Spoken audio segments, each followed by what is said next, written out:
अस्सलाम वालेकुम ख़वातीनो हज़रात, पेश खिदमत है हस्बे हाल। मैं हूँ आपका मेज़बान फरीद रईस। नाज़रीन, मोहल्लेदारी में जहाँ लोगों को एक दूसरे के दुख सुख का इल्म होता है, वहाँ एक दूसरे की खूबियों और ख़ामियों का भी अंदाज़ा रहता है। मोहल्लेदारी में अक्सर लड़ाई झगड़ों की बुनियाद यही वाक़फियत बन जाती है। कैसे, आइए देखते हैं। अरे ये क्या बात कर दी बाबर मियाँ, हद हो गई आपकी।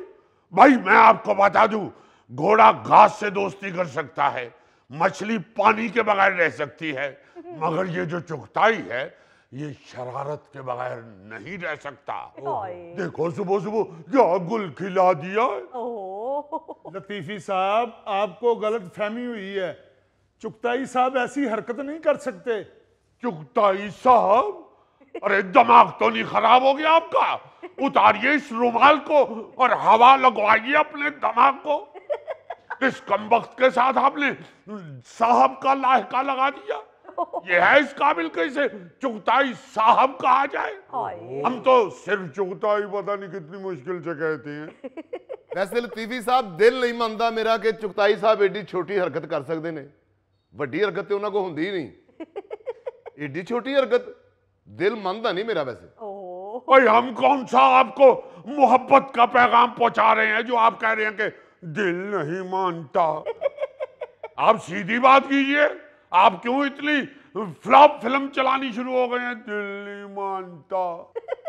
So sweet. आज ते महल्ले दे विच फिल्म चल रही है। भाभी जी ध्यान ना, फिल्म च फाइट भी शुरू होने वाली है। हाय मैं मर गई। लतीफ़ी मियाँ, हुआ क्या है, पूरी बात तो बताएं। होना क्या है फरीद मियाँ, मोहल्ले में वही दुम वाली फिल्म चल रही है जो टेढ़ी की टेढ़ी रहती है, कभी सीधी नहीं होती। हमें तो यहाँ पे नक्शे अमन का खतरा भी है, जिस तरह की हरकतें इस मोहल्ले में शुरू हो गई है।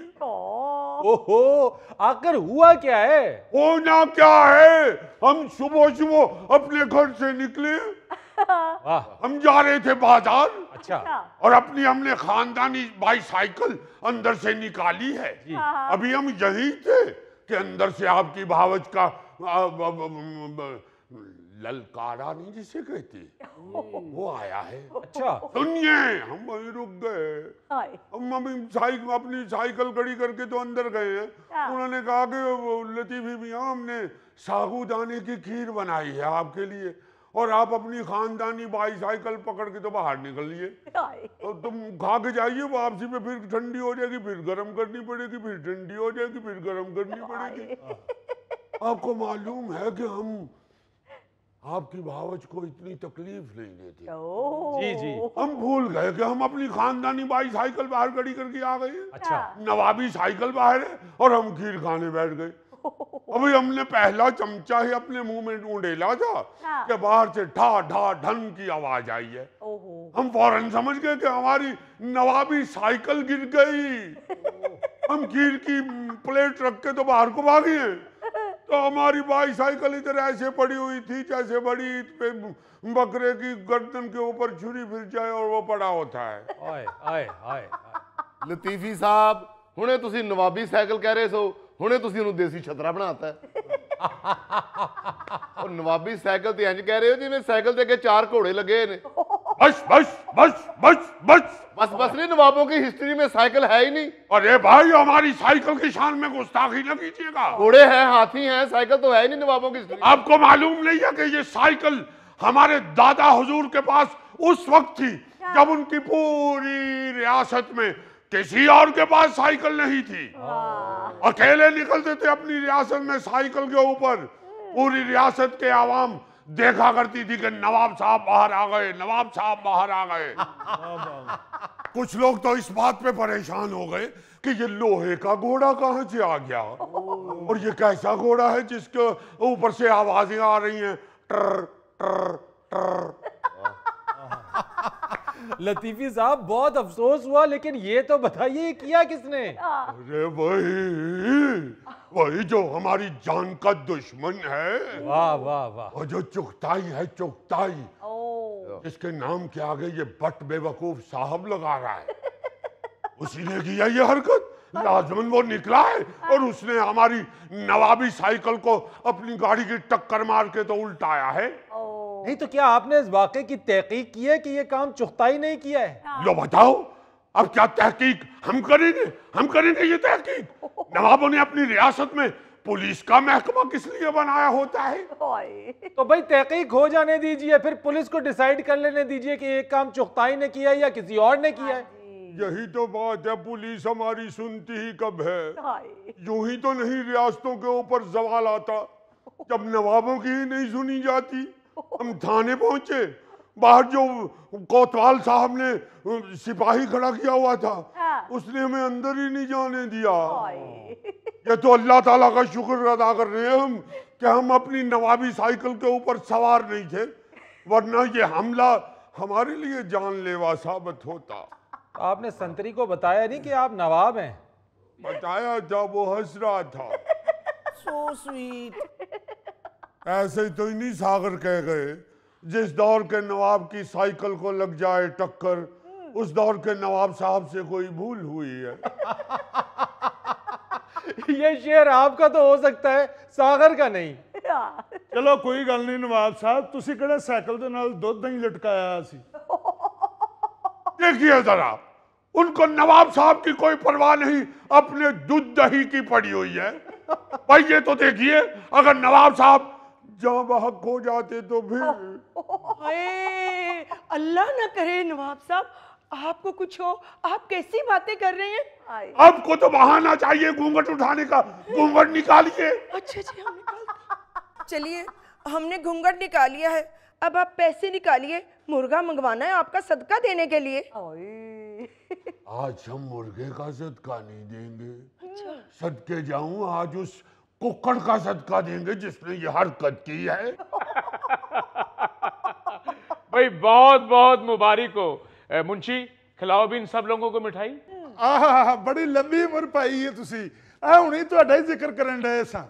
ਬਿਲਕੁਲ ਤੁਹਾਡਾ ਜ਼ਿਕਰ ਵੀ ਕਰ ਰਹੇ ਸਾਂ ਤੇ ਨਾਲ ਦੁਆਵਾਂ ਵੀ ਕਰ ਰਹੇ ਸਾਂ ਤੇ ਲਤੀਫੀ ਸਾਹਿਬ ਨੇ ਤੇ ਬਹੁਤ ਹੀ ਦੁਆਵਾਂ ਕੀਤੀਆਂ ਤੁਹਾਡੇ ਵਾਸਤੇ। ਹਾਂਜੀ। चले जी, फिर लतीफी मियाँ को भी मिठाई खिलाएं। हाँ तो खा लेंगे, मिठाई के साथ हमारी कौन सी लड़ाई है? एक मिनट, नहीं इसके साथ लड़ाई है, ये वाला, इसके साथ कोई लड़ाई नहीं है। मैं भी खा लूं? ये लीजिए, अब पकड़ के खा लीजिए, अब टुंडी तो नहीं है ना। अच्छा। लाइए, वो हो गया हमारी बेगम का हिस्सा और ये हो गया गुड्डू का हिस्सा और ये हो गया वो फरहान ने भी आना है ना। हाँ ना हाँ जी। उसका हिस्सा रखिए और ये हो गया हमारे वाला।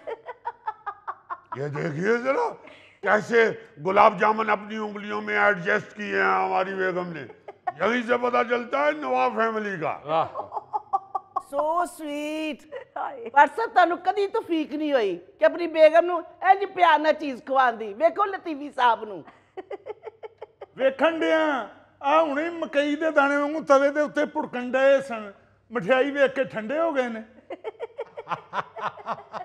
क्यों, क्या हुआ है? आपने उनकी साइकिल जो गिरा दी है गाड़ी की टक्कर मार के। इसने कहा है कि मैंने गाड़ी की टक्कर मारी है? ਉਹ ਚੁਗਤਾਈ ਸਾਹਿਬ ਇਹ ਕੋਈ ਟੀਵੀ ਤੇ ਬ੍ਰੇਕਿੰਗ ਨਿਊਜ਼ ਚੱਲਣੀ ਸੀ, ਲਤੀਫੀ ਸਾਹਿਬ ਨੇ ਦੱਸਿਆ। तो भला मैं क्यों मारूंगा अपनी नई गाड़ी इसकी फटीचर साइकिल में? चुगताई मियां, हमें आप सीने में खंजर उतार दें मगर हमारी नवाबी साइकिल को फटीचर मत कहें। लो इससे मिठाई वापस। देख रहे हैं आप, भला मैं क्यों अपनी ब्रांड न्यू गाड़ी इसके कबाड़ खाने में मारूंगा? अरे देखो जरा, एक चोरी ऊपर से सीना जोरी। तुम मुझे चोर कह रहे हो? आज तक तो मैं तुम्हारी इज्जत करता आया हूं, अब तुम्हारा कत्ल मुझ पे वाजिब हो गया।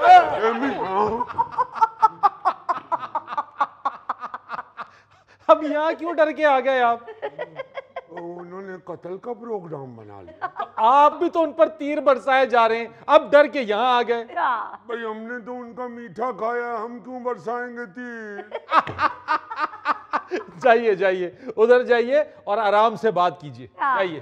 पहले उनको कहिए ना जाइए।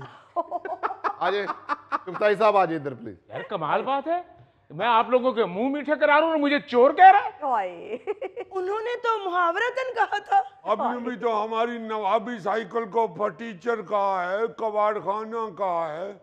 लेकिन चुगताई साहब कह रहे हैं ना कि उन्होंने आपकी साइकिल को टक्कर नहीं मारी है, और फिर वो आपके लिए तो मिठाई भी लेकर आए हैं। नहीं, वो तो इनकी मेहरबानी है, मिठाई खिलाई है इन्होंने हमें।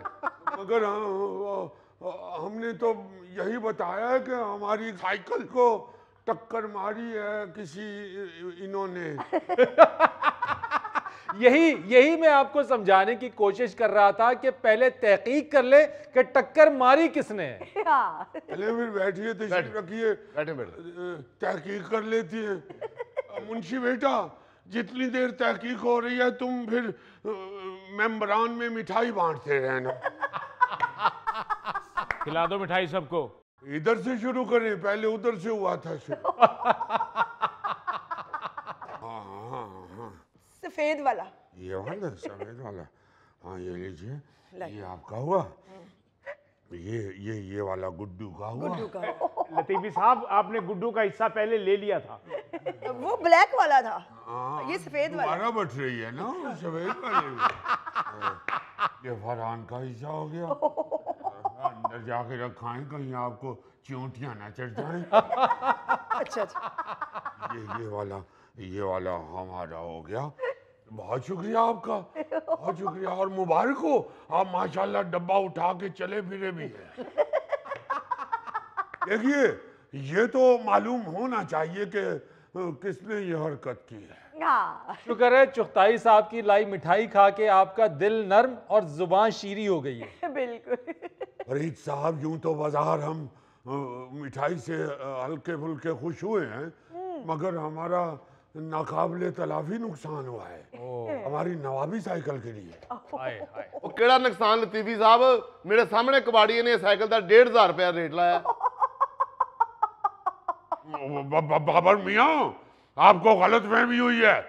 कबाड़िया मियाँ तो 1500 नहीं 1800 दे रहे थे, मगर जब उनको मालूम हुआ कि ये कोई सादा साइकिल नहीं है, ये नवाबी और खानदानी साइकिल है, फिर तो हमारे सामने उन्होंने कहा था कि 10,000 तक भी ले सकते हैं। सुन रहे हैं फरीद साहब, 1800 रुपया रेट लगा इसका। मेरी गाड़ी को जरा सी भी खराश आ जाए ना तो 18,000 रुपए का पेंट होता उस पे। 1800 रुपए तो मैं पेंट करने वाले लड़के को टिप दे देता हूँ। देखिए जरा, ऐसी फैयाजी आपने कभी मोहल्ले में तो नहीं दिखाई। यहाँ आप उधर जाके गैर आदमी को टिप देने की बजाय मोहल्ले में किसी नवाब की मेरा मतलब है किसी गरीब आदमी की मदद कर दिया करें। मल्ले दे जी बड़ा कुछ कर देने लतीफी साहब। हुणी मिठाई वंडी नहीं उन्होंने, अगे पीछे भी बड़ा ख्याल कर रख देने। मिठाई खिलाई है तो ऐसी कौन सी बात है?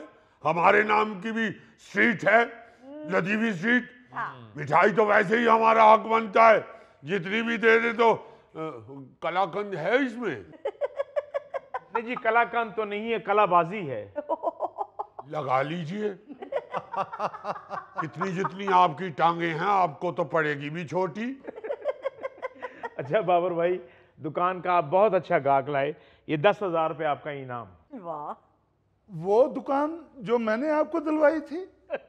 बेसब्रे ना हो, आपने दिलवाई थी, आपका भी 10,000 रुपये इनाम। बाबर भाई जरा पकड़ा दीजिए।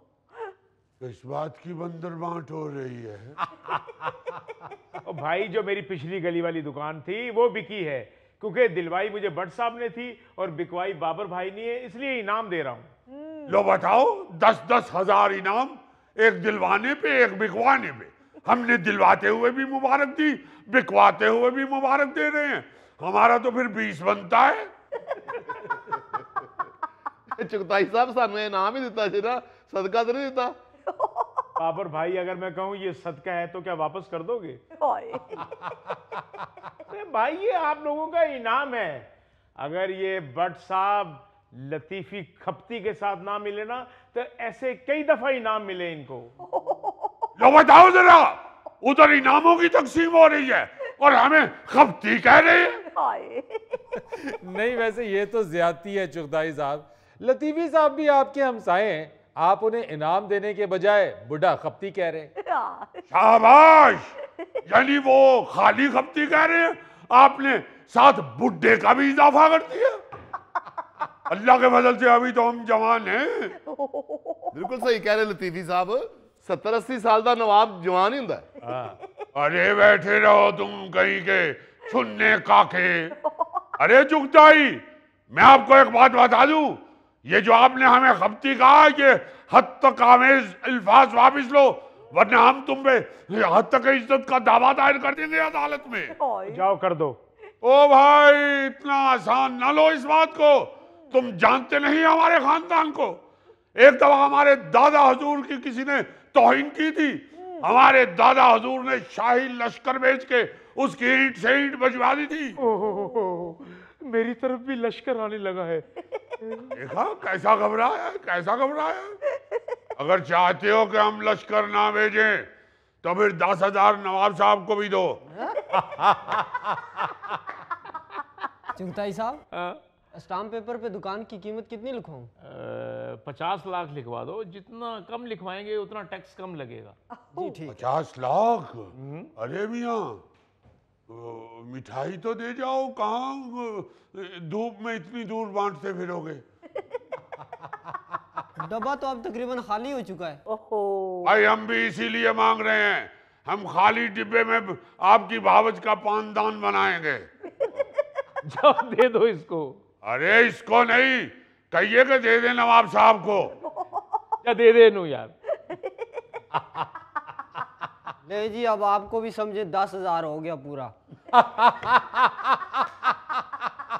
देखो जरा क्या कमजोरी है इस शख्स की। लो, सिर्फ 3 लड्डू और 10,000 पूरा। लो जी, जिन्नी इन्हें मिठाई खा ली है ना, अज नवाबा नू शुगर हो ही होवे। भाईजान, जरा अपना क्रेडिट कार्ड तो दे, मैंने शॉपिंग करने के लिए जाना है। क्रेडिट कार्ड तो मैं ऑफिस में भूल आया हूँ, मेरी अलमारी में पैसे पड़े हैं, 1 लाख 2 लाख 3 लाख जितने चाहिए निकाल लो। लो बताओ, शॉपिंग के लिए 3-3 लाख और नवाबों के लिए 10,000 भी नहीं। भाईजान, मुझे इतने पैसे नहीं चाहिए, सिर्फ 10-15 हजार ही चाहिए। लो, इतने पैसे तो चुगताई साहब ने भट्ट साहब और बाबर भाई को भी दे दिए। तो और क्या, आज तो चुगताई ने 10-10 हजार की बालों कुड़ियों चीज वंडी दी ले जाओ कर दिया है, और हमें पूछा भी नहीं। लतीफी साहब, तुम तो नवाब हो, तानू वंडी दी चीज ना की लगे। तू नवाबों को वंडी दी चीज हजम नहीं होती। वंडी दी चीज क्या, नवाबों को वट दी है। भाईजान, दे दिया करें गरीबों को, फिर क्या है। गरीबों की बात नहीं हो रही बहना, नवाबों की बात हो रही है। और हम तो इन्हीं का भला कर रहे हैं, ऐसी किसी की बद्दुआ नहीं लेनी चाहिए। अगर आपने मोहल्ले में कोई चीज बांटी है तो सबको बांटनी चाहिए। किसी एक को अगर आप नजरअंदाज करेंगे तो वो तो बद्दुआ देगा। ये जेड़े बददुआवां देण वाले नवाब ने, इन्हां दी शाही झुग्गियां किथे ने? आपको तो इसलिए बातें बनानी आ रही हैं, आपको 10,000 जो मिल गया, आपने दुकान बिकवा दी, इन्होंने दिलवा दी। और जिन्होंने 5 खड़े होकर भट्ट को कहा था, पूछे, मुंह पे बैठा हुआ है, इससे पूछे, हमने कहा था कि ये दुकान चुगताई साहब को ही लेके दें और किसी को ना लेके देना। जानते हो लतीफी साहब, तुसी ते ये कहा सी कि दुकान बड़ी महंगी है, चुगताई नू फसा दे। तो बताओ बताओ, हमें उस वक्त भी मालूम था, हमने कहा था कि जितनी मर्जी महंगी हो, एक ना एक दिन तो लाखों की बिकेगी। अच्छा यार, आपने भी कहा था, ये मेरी तरफ से 2,000 रुपये रख लो। ये तो बताओ जरा, देखो देखो, उनको 10-10 हजार और 2,000 हमें, 2,000 आप दे रहे हैं। हमने कहा इसको, और ये देखे जरा, सिर्फ 2,000 और इनको 10-10 हजार, और हमें सिर्फ 2,000 और ये 10-10 हजार दे रहे हैं उनको। नाज़रीन, यहाँ लेते एक छोटी सी ब्रेक। होश पकड़वाने के लिए खबर पेश कर रहा। अच्छा, अब नॉर्मल लोगों के लिए क्या हुआ? यार तुम हंस रहे हो।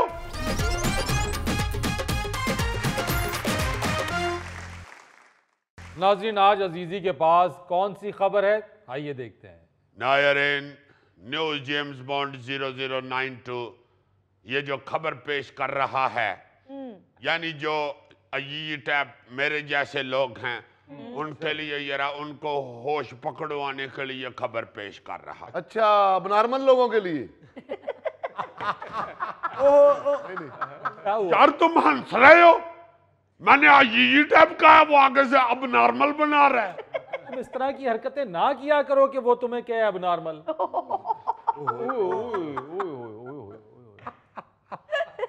आप भी इसीलिए हंस रही हैं। नहीं यार, सुनाओ खबर सुनाओ यार।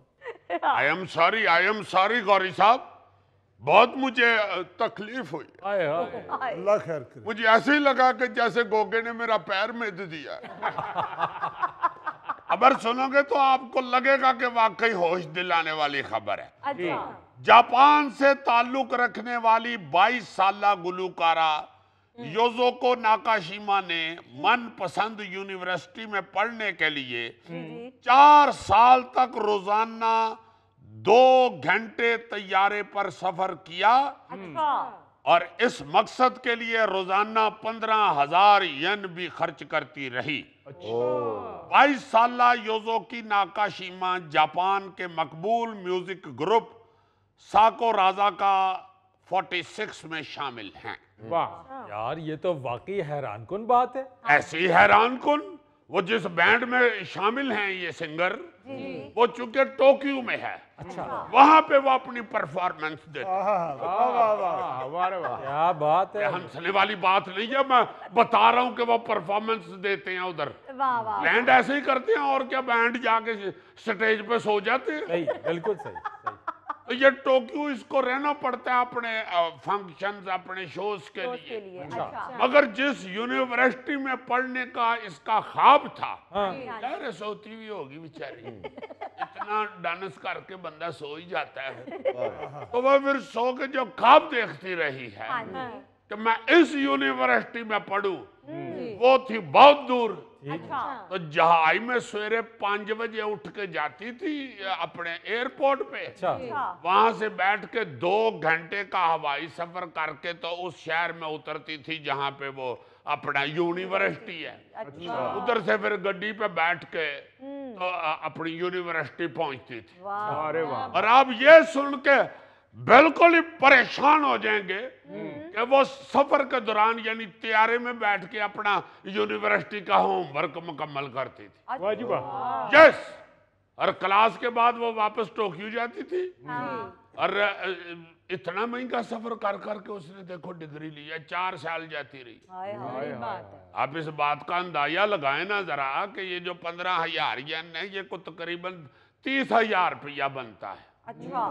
साथ खज्जल खराबी बखरी। फिर 5 बजे उठती थी बेचारी, क्या बात है सर। और जाके तो एयरपोर्ट में बैठ जाती थी। 6 बजे की फ्लाइट से जाती थी और फिर उधर पहुंच के तो 9:30 यूनिवर्सिटी के अंदर होती थी। वाह। अभी उसको गेट कीपर ने ये नहीं था कहा था कि योर तुम इतनी लेट आई हो। और हमारा यहाँ का कल्चर क्या बन चुका है, आप अगर किसी शादी पे चले जाए रात को, बच्चों को साथ लेके, तो तुम वापस आंदी 11 बज जान तो बच्चे गड्डी च कहना शुरू हो जाते मामा मैंने सुबह स्कूल नहीं जाना, मैं थक गया हूँ। देखो ना जरा, इंज बच्चे थके होंगे ने जितो जिवें विआह ते रोटी हो ही लांदे रहे। ऊपर से माँ ने ऐसा चौड़ कर दिया हुआ है, अगर प्यो बीच में बोल भी पड़े ना नहीं नहीं स्कूल जरूर जाना है, तो पास से बेगम जरूर कह देती है कि चल जान दियो छड्डो पर तू ही किहड़ा एडा पढ़ लिख के किधरे SP लगे हो। ਜਿਹੜੀ स्क्रैप ਦੀ दुकान तू ही कर दियो, भी कर लेगा बेचारा। खुशी खुशी मियाँ बीवी शादी में जाते हैं और वापसी में बच्चे गाड़ी में लड़वा देते हैं। और क्या, ये थैला बेचारा अच्छा भला भाभी के साथ खुशी खुशी मुल्तान गया है एक दिन। राह च बच्चियां ने लड़वा दिता है, तो भाभी ने फिर खाने वाले दे कोल सड़क ते ही ला दिता है। पैदल आया था उधर से खानीवाल। यार ये तो चलो एक हुआ ना जी कि उसे यूनिवर्सिटी का शौक था। हाँ जी सर। तालीम को कितना अहम समझते हैं लोग। ये तो अमीर औरत थी, जहाज पे जाती रही है। चलो हाँ जी आप हैरान होंगे कि यूरुग्वे की एक उस्तानी 2 बच्चों को पढ़ाने के लिए रोजाना 200 किलोमीटर का सफर तय करती थी। अरे वाह। और वो भी लिफ्ट लेकर। हाय हाय। देखो यारा क्या बात। वो बेचारी मोटर बाइक पे अपनी पे आती थी, आके मेन सड़क के ऊपर कहे पैंचर वाले ने कहती होनी कि मेरा वीर है, मेरी मोटरसाइकिल खिलार लगी है, ध्यान रखी। उधर खड़ी करके मोटरसाइकिल कही तो सड़क पे खड़े होकर लिफ्ट लेती थी, 200 किलोमीटर तक जाती थी सिर्फ बच्चों को पढ़ाने। क्या बात, वाह। 31 साल ये उस्तानी जो है मारिया, जी यूरुग्वे के शहर फ्लोरिडा से एक इलाके यानी को मेरा ख्याल है पास्टो डीला लिखा हुआ था, अच्छा अच्छा वहां जाती थी।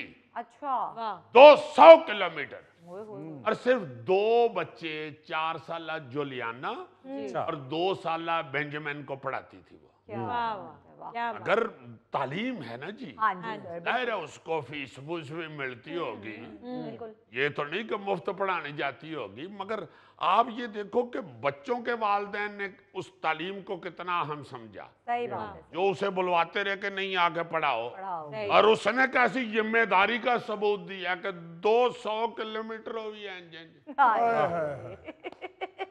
ये मैं को डांस नहीं कर रहा, गाड़ी रोक रहा। जीजी ये कोई अमीर खानदान के बच्चे होंगे? भाई जी ये वो दोनों बच्चे हैं जिनके वालिदैन खेतों में काम करते हैं।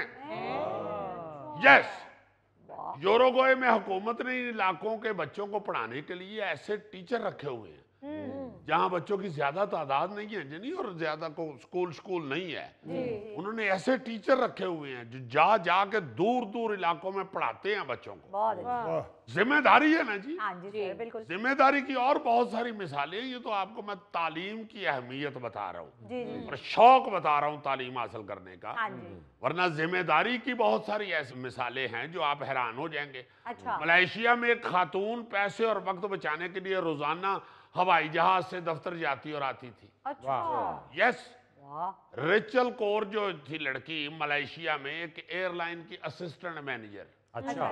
ये रेचल अपने घर से दफ्तर पहुंचने के लिए रोजाना तकरीबन 400 किलोमीटर का फजाई सफर करती थी। वाह। और जाती रही है सारी जिंदगी। सही। वाह। जिम्मेदारी देखो कि सुबह ये भी 5 बजे उठ के एयरपोर्ट पहुंचती थी, 6 बजे की परवाज लेती, अच्छा जो तकरीबन 30-40 मिनट दुरानिये की होती थी। जी। यूं ये जो लड़की है 8 बजे तक दफ्तर पहुंचती थी, शाम को उनकी वापसी भी इसी तरह होती। अच्छा। जो असल आपको बात बताने लगा हूं उसकी जिम्मेदारी जो है, जी। एहसास, पहले ये किराए के घर में उधर रहती थी, अच्छा उसे ऐसे महसूस हुआ कि बच्चों के साथ वक्त गुजारना चाहिए मुझे। जी। सिर्फ बच्चों के साथ वक्त गुजारने के लिए उसने अपने आप को इतनी मुशक्कत में डाला। वाह। उसने फैसला किया कंपनी के जहाज पर दफ्तर आने और घर जाने का। वाह। और कंपनी वाले ने भी देखो क्या कि you are very genius and sensitive, तुम अपने बच्चों का इतना एहसास कर रही हो, तुम्हारा नाम कहीं अय्यी तो नहीं है? उस लड़की ने फिर बताया कि नहीं, अय्यी तो इधर नहीं है, मलेशिया में पाया जाता है, वो तो पाकिस्तान में पाया जाता है। पाया जाता है? ये अजीजी है या पांडा है? वेरी सॉरी गौरी साहब, अब बात पे गौर नहीं कर रहे। बात मैं आपको ये बताना चाहता हूं कि उस लड़की ने जिम्मेदारी के साथ सारी जिंदगी गुजारी।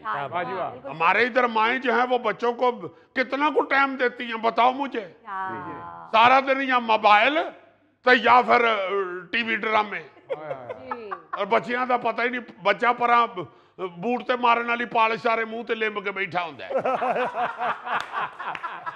उधर फिर जांदियां ते डर जांदियां, हाय हाय आ बिल्ली किधर आ बड़ी है। वो जदों अगों कहंदे ने मामा, फिर पता लगदा है मेरा बच्चा है। और शाम को खामद घर जाए तो आगे सिर बन के बैठी होती है। सारा दिन बड़ी मुशक्कत की थी। बात यह है कि ये हमारी माओ बहनों बेटियों को भी ये एहसास अब होना चाहिए हाँ जी, बिल्कुल कि सही। तालीम और तरबियत बच्चों की बहुत जरूरी। बहुत जरूरी है। उसके लिए तो ऐसी ऐसी मिसालें पूरी दुनिया में मौजूद हैं जी जी कि हैरान कुन। बच्चों की तालीम के लिए वालिदैन जो हैं वो ऐसी ऐसी अजीब हरकतें करते हैं और इतनी मुश्किल में जिंदगी गुजारते हैं हाय हाय हाय। कि ईमान से पढ़ के या सुन के डर लगता है। जी हाँ। सोचा भी नहीं जा सकता जैसे दूसरे मुल्कों के लिए लोग करते हैं। हाँ जी इतने बेचारे बच्चे सवेरे सवेरे उठ के टुर पैंदे ने। अब पिंडा थावां ते देख लवो, वो भी तो बच्चे बेचारे जुत्ती पाई अपनी तख्ती हाथ च फड़ी ते लगे जा रहे होंदे। राह च दिल करे बांदर दी मदारी होण डई होवे ते ओनू खलो के वेखण लग पे। उन्हां वास्ते मास्टर बहुता अहम नहीं रहिंदा, बांदर बहुता अहम हो। नाज़रीन, यहाँ लेते हैं एक छोटी सी ब्रेक। मौलाना साहब, हो जाती है गलती। मैं जब स्कूल पढ़ता था, मैं कितने दिन हाजिरी वाले रजिस्टर पर कांटा लगाता रहा हूँ। फिर तुम्हारे दिमाग में भी तो कांटा लग गया हुआ है।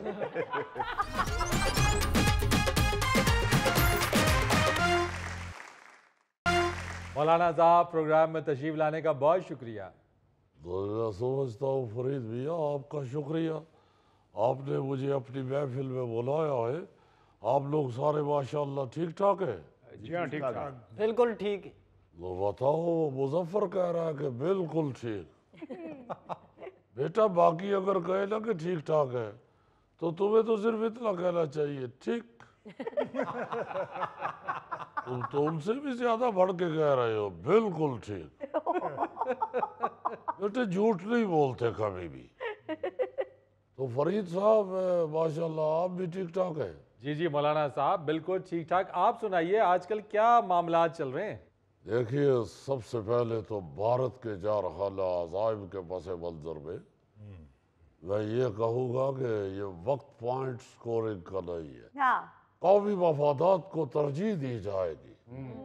हम वो वाला फूफा नहीं है जो ऐन बारात के चलने के वक्त फटा डाल के बैठ जाता है। हाय हुकूमत से लाख इख्तलाफ सही, लेकिन भारतीय एजेंडे का जवाब देने के लिए पूरी कौम एक है। बिल्कुल।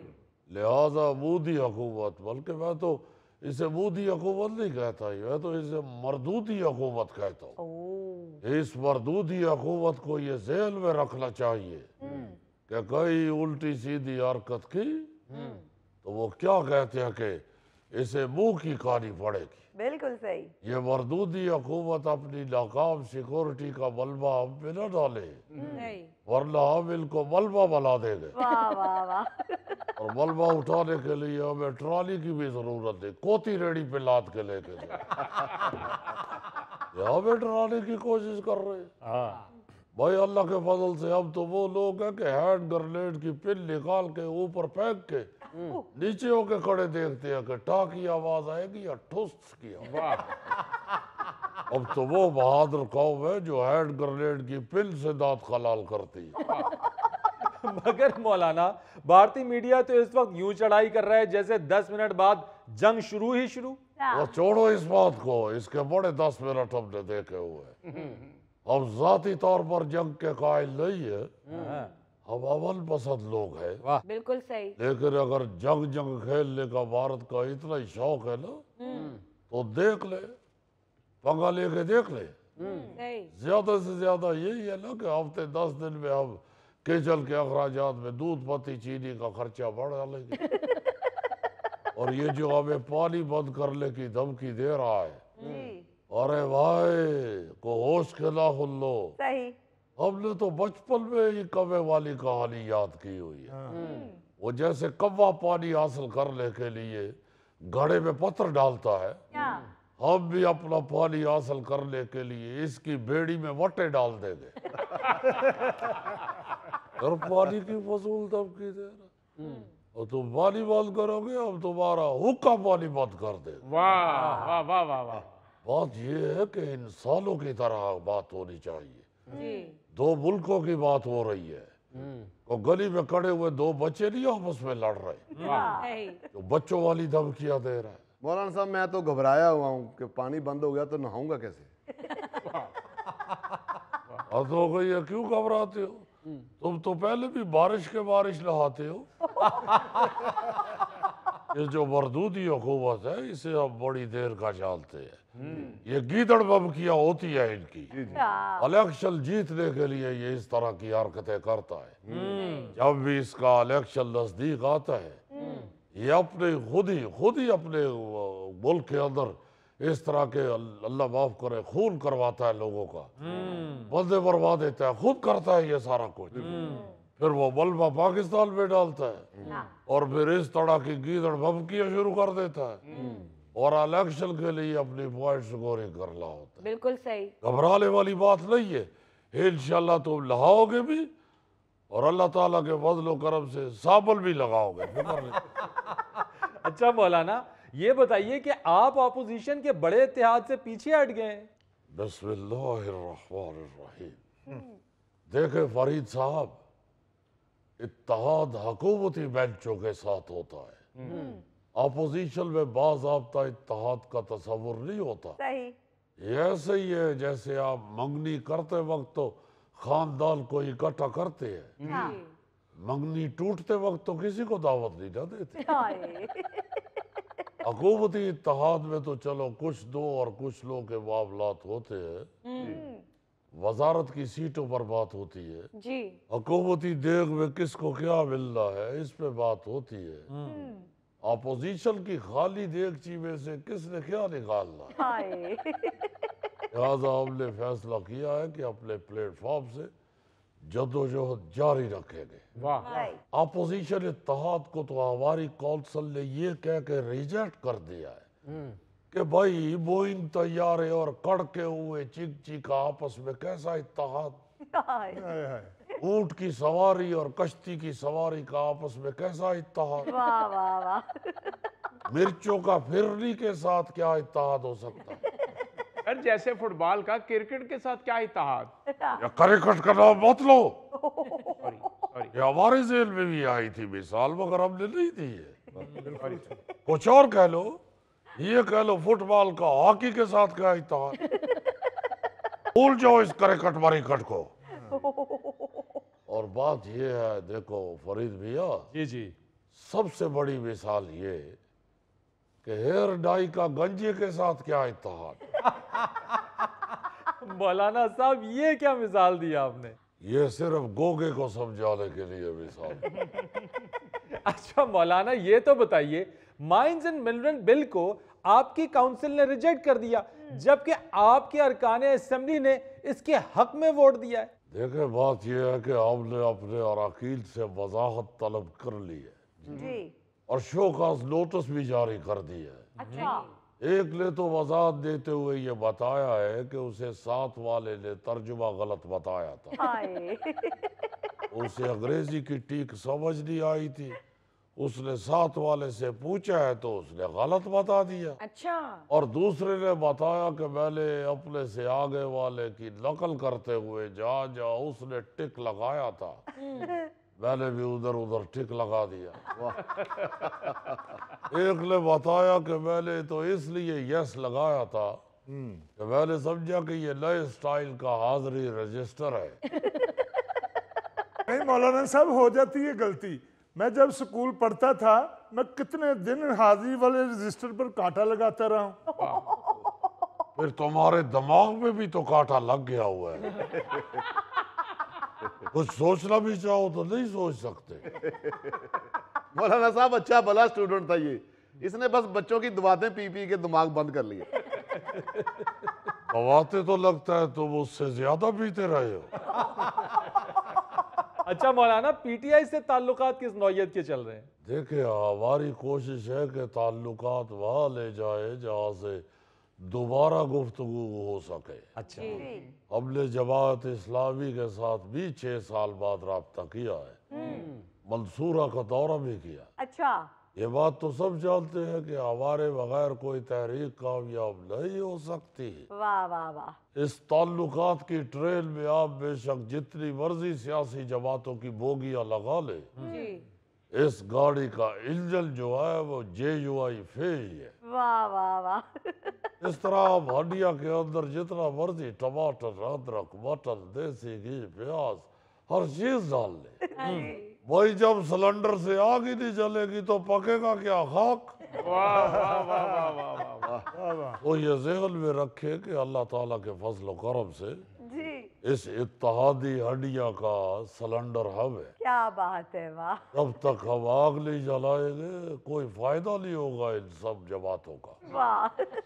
मौलाना साहब अपनी इस मिसाल में हरी मिर्चें और धनिया भी डाल लें वरना मजा नहीं आएगा। ਤੁਸੀਂ ਇਹ ਜਿਹਾ 2-3 ਮਸਾਲਾ ਹੋਰ ਦਿੱਤੀ ਹੈ ਨਾ ਤੇ ਗੋਗੇ ਨੇ ਭੱਜ ਕੇ ਰੋਟੀਆਂ ਫੜ ਲਿਆਉਣੀਆਂ। ये तो ऐसा शख्स हुआ है कि मिसाल में भी अगर खाने पीने का जिक्र करो तो ये कहता है कि मेरे आगे रख दो। नाज़रीन, यहाँ लेते एक छोटी सी ब्रेक। जंग सर पे खड़ी है और मैंने नए कपड़े भी नहीं सिलवाए। आगे सुनो जरा, पता नहीं मधुरी मेरे बारे में क्या सोचेगी।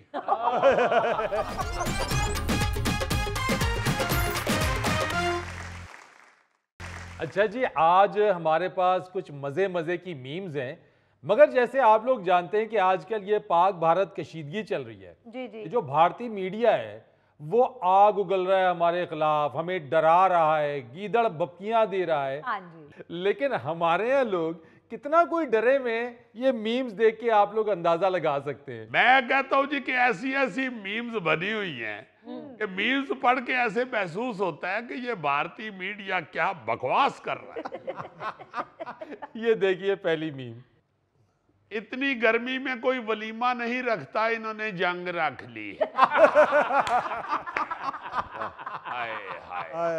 वाह वाह वाह। क्या गोगा टाइप तबीयत पाई है इस शख्स ने। इतनी गर्मी में तो हम इंडियन फौज को हाथ वाले पक्के मार मार के ही मार देंगे। देखो ना यार, लित्र खा के बाद चो कहते फिरनगे कि साडा जरनैल बर्फ लैन गया सी। गर्मी इन्नी सी असी इसलिए नहीं फिर साडा ध्यान रहा उधर। और देखो जरा, ये ले। भारतीय फौज ने सिक्योरिटी वजूहात पर जंग दुबई स्टेडियम में करवाने का मुतालबा कर दिया। हाय वाह वाह। हाय हाय हाय। एडे कुते तुसी दलेर हो ते काहदा तुसी जंग दे वास्ते एडा तुसी अपने मीडिया दे उत्ते हलाला करन डे हो। मुंह चो झगा निकलन नहीं है ताड़ियां। हाय हाय हाय। मैच खेडन वास्ते तुसी आंदे हो नहीं सिक्योरिटी रीजन है, हमने नहीं पाकिस्तान जाना। जंग लड़न तुसी इत्थे किथे आना है? सही बात है। जंग भी फिर मेरा ख्याल है किसी होर मुल्क दे स्टेडियम च रखा लवो। अजीजी, जब ये जंग स्टेडियम में होगी तो साथ बर्गर भी बिकेंगे। तबीयत उन्हों दी इहो जी। ये एक और मीम देखो जी। जंग सर पे खड़ी है और मैंने नए कपड़े भी नहीं सिलवाए। आगे सुनो जरा, पता नहीं मधुरी मेरे बारे में क्या सोचेगी। देखो ना यार, यहाँ की आवाम तो इनकी धमकियों को भी फिल्म ही समझ रही है।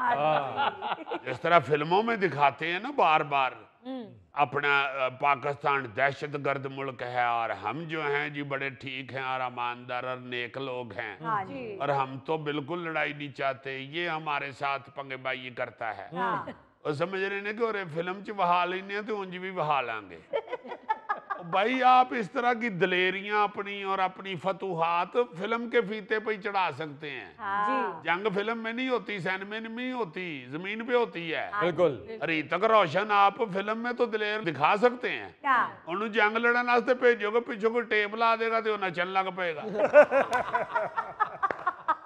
भाई फिल्म फिल्म होती है, वो बंदा एसी में बैठ के भी देख सकता है। हाँ जी। बाहर धुप्पे लड़ना पिया तो तुहाडियां सारियां दियां टिंडां लूस जानियां। यार दिलेर तो ये इतने हैं कि हमेशा छुप के वार करते हैं। हाँ जी हाँ जी हाँ जी यार, वो भी रात दिन रहे। ये एक और मीम देखिए। कैसा लगेगा जब ताजमहल की दीवारों पर लिखा होगा हकीम सुलेमान दवाखाना। हाय हाय इंडियन मीडिया को ये समझ आनी चाहिए कि ਅਸੀਂ ਕਿੰਨਾ ਕੁ ਤੁਹਾਨੂੰ ਸੀਰੀਅਸ ਲੈਨੇ ਆ ਬਸ ਸਾਡੇ ਵਾਸਤੇ बकवास है सारी ਤੁਹਾਡੀਆਂ ਗੱਲਾਂ हमें पता है कि ये हमेशा इस तरह की बकवास करते हैं बिल्कुल। और दूसरी दीवार पे लिखा होगा शुगर का खात्मा। यार प्लीज बंगाली बाबा जरूर लिखवाना। ਉਹਨੂੰ ਆਪਣੇ ਕਾਰੋਬਾਰ ਦੀ ਪਈ। ये देखो यार, लो जी बुजदार साहब की तस्वीर लगी हुई है और ऊपर लिखा हुआ है अगर जंग हो गई तो सीएम उत्तर प्रदेश 2026।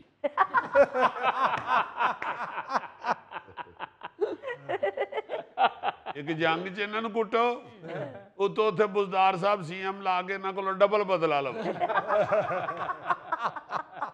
ये और देखो यार, जंग के बाद अंबानी का घर मेरा होगा, अभी से बता रहा हूं। चलो इसने पहले कह दिया अंबानी का घर इसको दे देना, टाटा का घर मुझे देना है। वाह, सारी जिंदगी टाटों के स्कूल में तुम पढ़े हो, टाटा का घर मुझे दे देना।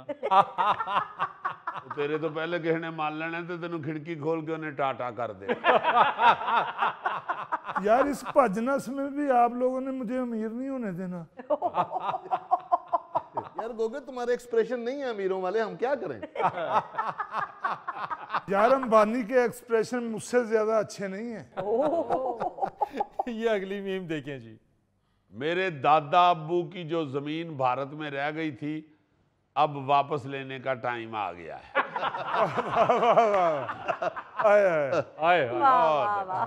बहुत अच्छे, क्या बात है। यानी भारतीय मीडिया जो है वह ऐसे बेचारा अपने हमें व्यूज लेने के लिए कर रहे हैं। ये थे लोग ही देखो कि सेक्स में बैठे। अजीजी, जो लोग इधर से उधर चले गए थे उनका भी तो यहाँ कुछ ना कुछ रह गया होगा। हाँ जी, उनका भी रह गया। उनके एक एक्टर ने कोई एटम की हुई या किसी शो में, वो आपको सुना देता हूँ। कहता है कि यहाँ पे जो भी आया है वहां से पाकिस्तान से छोड़ के अपना घर बार, जिसके पास भी बैठे वो आगे से कह रहा होता है कि हम वहां पे एक मटके में सोना भर के पूरा तो उधर ही दबा आए थे। कोई कह रहा होता है कि मेरे पास तो 2-3 किलो जेवरात थे, मैं उधर ही दीवार में चुनवा आया था। कोई कुछ कह रहा है, कोई कुछ कह रहा है। कहते हो फिल्म देखें हिजरत की, पार्टीशन की, तो उसमें तो आपने खोतियों रेडियों और गड्ढों के ऊपर बर्तन भी रखे हुए हैं। सोना तुसी उथे छड्ड आए हो तो भांडे लेके आ गए हो। तो बड़ी बेहतरीन बात की उसने। ये एक और दिलचस्प मीम देखें जी। अच्छे वक्तों में एटम बम बना लिया है, वरना आज मीम्स की जगह मोर्चे बना रहे होते। बहुत अच्छे, ये है असल बात। क्या बात। भाई अब कौन सी जंग, क्या बात करते हो?